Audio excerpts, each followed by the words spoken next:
Hey guys, Kevin here with MixCoach. Today I'm going to show you how to take your snare from this to this with one plug-in. So hold on to your horses. Okay, so today we're working with Harrison AVA Drum Flow. I've been excited about this plugin to come out because they're doing some things that are completely different. First, let me show you how it comes when you first instantiate it. It comes just like this. Let me just walk over the sections with you, okay? So to the left we have a threshold. This is for the expander gate. This box here is for the expander gate. When you turn it on, it automatically goes to gate, but you can go to expander, which gives you ratio and knee, whereas gate will give you hold and hysteresis, which I think is a release time for a gate. And then of course depth, attack, release, really cool there. Also you can turn the filter on and you can listen to the sidechain filter. So if you were using a tom, what you'd want to do is find the fundamental frequency of that tom, and then the gate would open a little more readily, given and not let the snare drum open it. Okay, so pretty straightforward there. Now this drum character is really cool because it is an EQ that's dependent on the attack of drums and the release of drums. It's a little bit hard to explain, but I'll show you what I did. And it's almost like a selective band EQ that doesn't EQ the whole thing. Like I said, it's hard to explain, and I'm sure I haven't mastered it yet, but what it was able to do without me even knowing that much about it was a pretty big deal. Okay, here's another big thing that's really cool. Signal generator. Now, back in the day when you had a snare drum that didn't have enough snare sound to it and you didn't mic the under part of the snare and you didn't have triggers, what people would do is they would take white noise, and you can select it here. If we turn this on, you can go to white noise. The white noise they would add to the snare to give it more of the snare sound, right? I use that in this, and it's really pretty handy. It even has presets for kick. Now here's another thing you could do. If you have a kick that's got the right amount of attack but you want just more girth in the low end, you can add that here. I found that 41 hertz works really good. 32 hertz is a trick that my buddy Kevin McManus used to do back in the day. He would boost it up with an EQ and it just sounded amazing.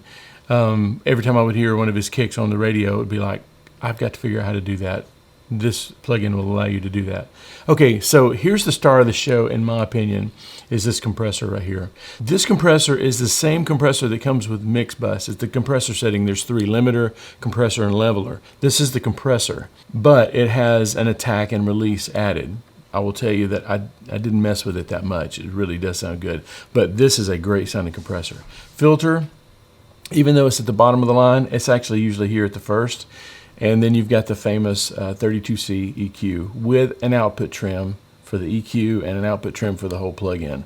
Okay, so here's a couple of cool features about this thing is that you can rearrange these any way you want to. If you want the equalizer to go first, or if you want it like I do, with the filter to go first, and then the EQ, and then the drum character and the signal generator, you can do that. You can also, when you bypass them, they will gray out. You can listen and solo up to that point.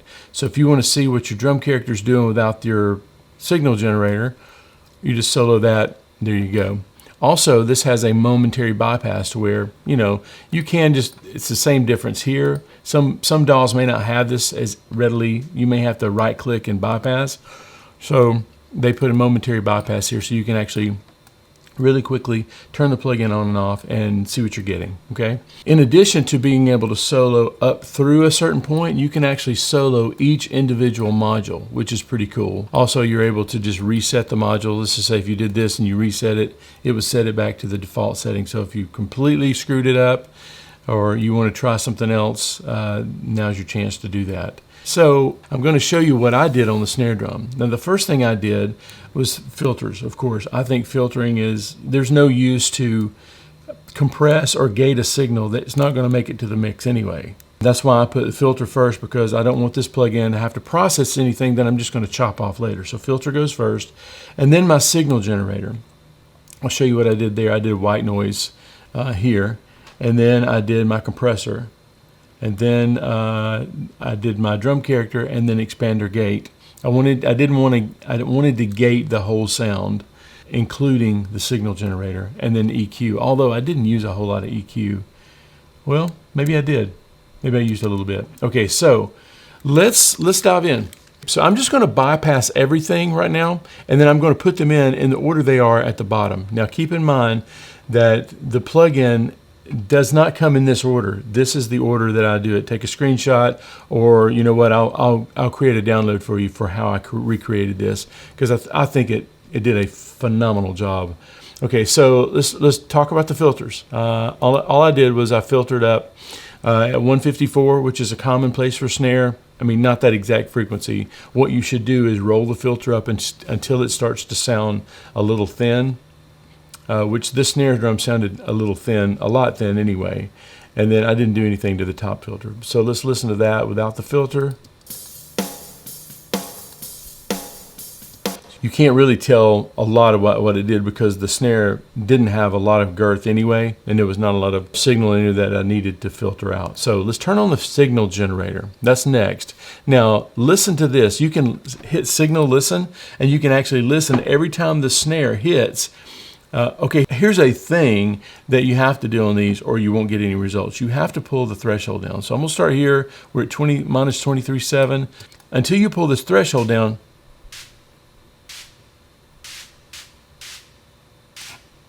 okay, so that is being added to the signal.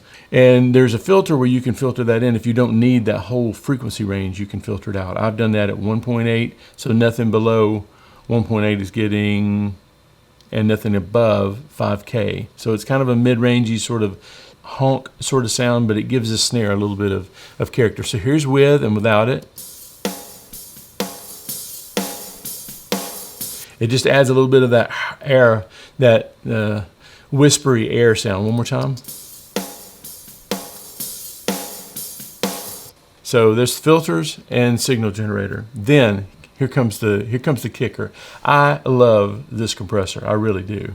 So I'm going to let you hear a couple of hits without it, a couple of hits with it, and listen what it did. And I'm not doing anything except pulling. This ratio defaults at 3:1. I pulled it down to 1.4:1. So it's a low compression ratio, but a low threshold too. So almost everything gets hit with this compressor, but listen to what it does.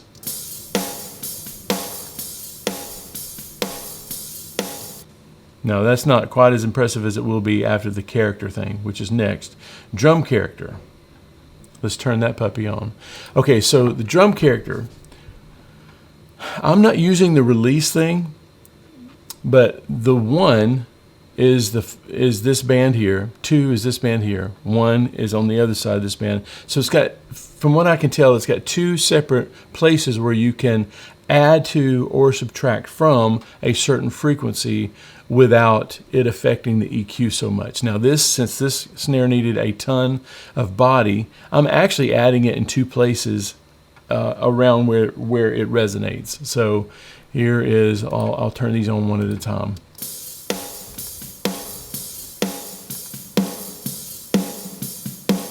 So you can see that adds a lot of girth to that snare, right? Now, when I learn a little bit more about this, there is a way to be able to look at this and see where the attack and the release and the tails, what they call it, to be treated and EQ'd separately. So you know what? Why don't we try that real quick?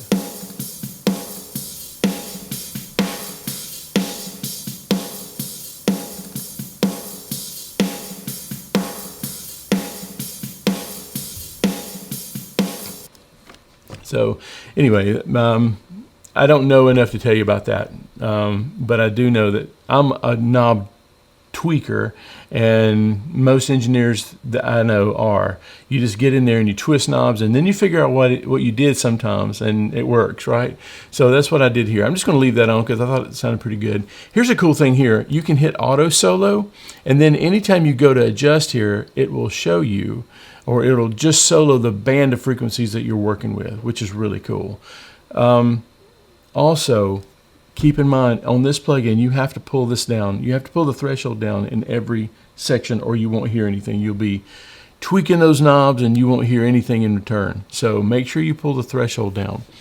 Okay, let's move to the next section, the expander gate. The expander gate even though it's first in line, it's actually one of the last things in my signal path. And I'm using the gate, and I'm not really gating it really hard. There was just a lot of kick, a lot of hi-hat in there, which I typically don't gate a snare, but I wanted you to see what this guy was capable of. Let's just check it out. Without, with. Kind of subtle, and you could actually take the depth. The depth right now, it's the depth of it's probably what, 14 dB, 15 dB. You could actually move it to where it's not gating as much.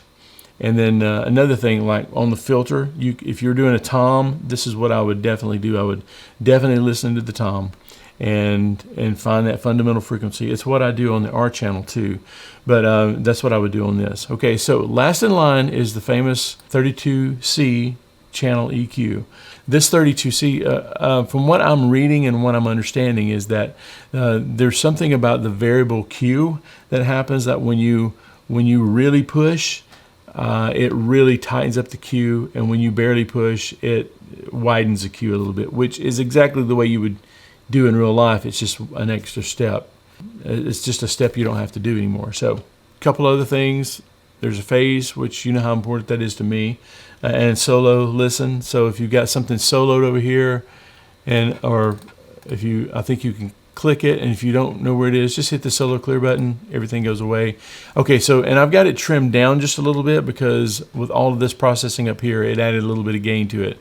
So what you're hearing is not just louder, it's actually processed more. So here, again, I'll start off bypassed, and we'll go to the other snare. So here's bypassed.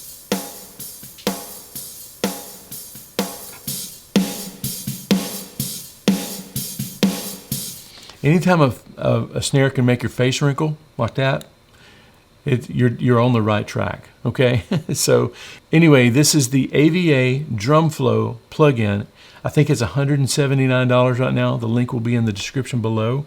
I think it's a really cool plugin, and I'm looking forward to going. There's also a bass flow and a vocal flow, among a couple other things that I want to check out, especially after hearing that compressor, because I love that aggressive VCA VCA sound that compressor has right there. So anyway, hey, hopefully this has been helpful. If you're thinking about buying this AVA Drum Flow, I would say at least go give it a trial listen, because it is a great little plugin. I'll probably be using it a lot in the future. So anyway, hey, if this has been helpful, grab that thumb and push it. If it has not been helpful, give me 2 thumbs downs, okay? I don't know why I keep saying that. Don't give me thumbs downs, give me thumbs ups. And subscribe to the channel if you want more tutorials, if you want to hear about more tutorials like this. And after you subscribe, hit the bell button. That way you'll know anytime I go live like this. Hey, also don't forget, I've got a mixing workshop that's available to you right now. All you need to do is go to mixcoach.com/workshop. There's a cool workshop there for you, and it's waiting for you right now. So I'll see you over there, okay? Hey, thanks for watching. See you soon.